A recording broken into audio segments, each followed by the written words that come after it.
नमस्कार, हिंदी शिखा चैनल में आपका स्वागत है। राजकीय इंटर कॉलेज स्क्रीनिंग परीक्षा 2009 से संबंधित प्रश्नों की श्रृंखला में आगे चलते हैं। बूंदी नरेश भाव सिंह के आश्रित कवि कौन थे? मतीराम।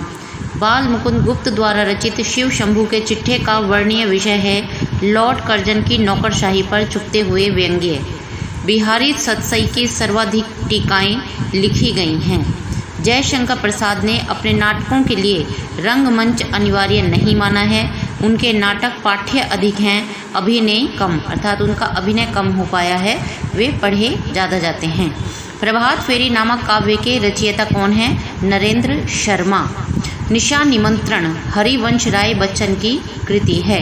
बिहारी सतसई पर गाथा सप्तशती हाल द्वारा रचित का सर्वाधिक प्रभाव है। बिहारी सतसई की प्रसिद्धि का प्रमुख कारण है कल्पना की समाहार शक्ति। बिहारी जयपुर नरेश जय सिंह के दरबारी कवि थे। रामाज्ञा प्रश्नावली में तुलसी ने ज्योतिष का वर्णन किया है। रामचरितमानस में भक्ति रस की प्रधानता है। समांतर कहानी के प्रवर्तक कमलेश्वर हैं। हिंदी नवरत्न मिश्र बंधु से यह विवाद आरंभ हुआ कि देव बड़े हैं या बिहारी।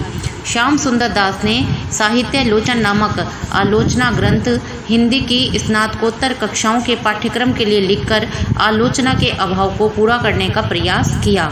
त्रिवेणी आचार्य रामचंद्र शुक्ल द्वारा रचित में सूर, तुलसी, जायसी की समीक्षाएं प्रस्तुत की गई हैं।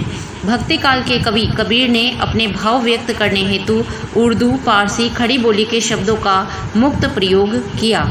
कबीर का वियोग वर्णन के लिए ही है, परिस्थिति के अनुरोध से नहीं। ऐसी मान्यता किसकी है? आचार्य रामचंद्र शुक्ल की। प्रेमचंद की कहानी दूध का दाम के दो पात्र भूंगी और गूंदड़ हैं। मुफ्त का पश कहानी के रचयिता प्रेमचंद हैं। सुंदर परम किशोर वैक्रम चंचल नयन विशाल कर मुरली सिर मोर पंख पीताम्बर उर बनमाल। ये पंक्तियाँ किसके द्वारा रचित हैं? सूरदास द्वारा रचित हैं।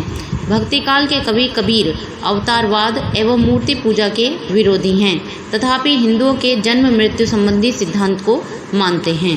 भक्ति काल के कवि तुलसी अपने काव्य में लोकव्यापी प्रभाव वाले कर्म और लोकव्यापिनी दशाओं के वर्णन में माहिर हैं। तुलसीदास की विनय पत्रिका ब्रज भाषा में तथा श्री रामचरितमानस अवधी भाषा में लिखी गई हैं। पद्मावत में कुल सर्गों की संख्या 57 है।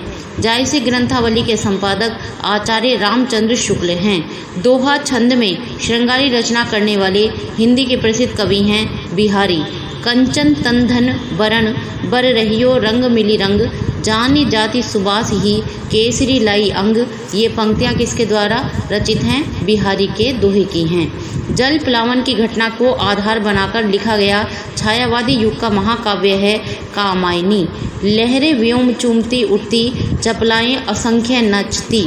ये पंक्ति जयशंकर प्रसाद की कामायनी की हैं। नरवत की आशा किरण समान हृदय की कोमल कवि की कांत पंक्ति जयशंकर प्रसाद की हैं। मौन नाश विध्वंस अंधेरा शून्य बना जो प्रकट आभार प्रकृति जयशंकर पंक्ति जयशंकर प्रसाद की हैं। दुरित दुख दैन्य न थे जब ज्ञात अपरिचित जरा मरण भ्रूपात पंक्ति सुमित्रानंदन पंत की हैं।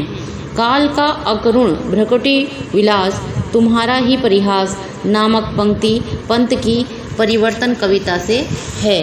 राजा निर्बंसिया कहानी का महत्व उसके शिल्प विधान की श्रेष्ठता को लेकर है।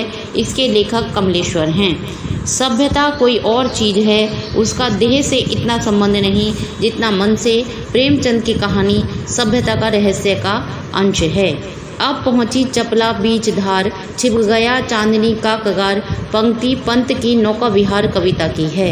निराला के राम तुलसीदास के राम से भिन्न और भवभूति के राम के निकट हैं। कथन डॉक्टर रामविलास शर्मा का है। राम की शक्ति पूजा ओज और औदात्य की कविता है, अतः उनमें इनकी कविताओं का सार तत्व समाहित है। जागो फिर एक बार और तुलसीदास की पंक्ति हैं। छायावादी कवि जयशंकर प्रसाद ने संवाद शैली का सर्वाधिक उपयोग किया है क्योंकि वे मूलतः नाटककार थे। व्यवस्था प्रियता और विद्रोह का विलक्षण संयोग प्रयोगवादी कवि अज्ञे में दिखाई देता है। ज्यामितिक संगति गणित की दृष्टि से कृत भव्य नैतिक मान, आत्मचेतन सूक्ष्म नैतिक मान, अतिरेकवादी पूर्णता की तृप्ति करना कब रहा आसान नामक पंक्तियाँ मुक्ति बोध की कविता ब्रह्म राक्षस की हैं। आगे भी यह क्रम जारी रहेगा।